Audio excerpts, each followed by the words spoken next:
বিসমিল্লাহির রহমানির রহিম। আসসালামু আলাইকুম। আজকে আমি আপনাদের অন্যরকম একটা বেগুন বড়া করে দেখাবো।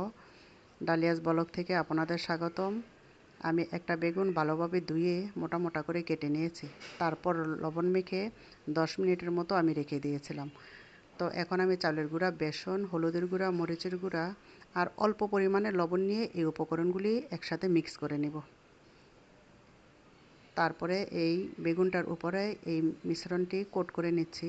আর একটু সময় নিয়ে ভালোভাবে চেপে চেপে এটা করতে হবে। এই দেখুন আমি কত সুন্দরভাবে এগুলি করে নিয়েছি। একটু সময় নিয়ে করতে হবে আর কি। তো আর এগুলি কিন্তু খুব কম তেলে ভাজা যায়।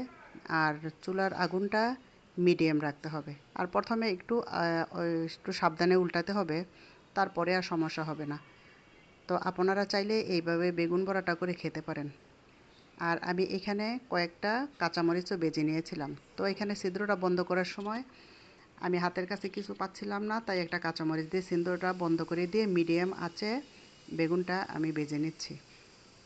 তো আর একবার ডেকে 2 মিনিটের মতো আরও ভাজতে হবে, তারপরেই আমার বেগুন বড়াটা রেডি হয়ে যাবে। তো এই দেখুন আমার বেগুন বড়াটা একদম রেডি। আপনারা চাইলে এইভাবে করে খেতে পারেন। আর তেলটা খুবই কম লাগে, আর কম তেল খাওয়া তো স্বাস্থ্যের জন্য ভালো। আল্লাহ হাফেজ।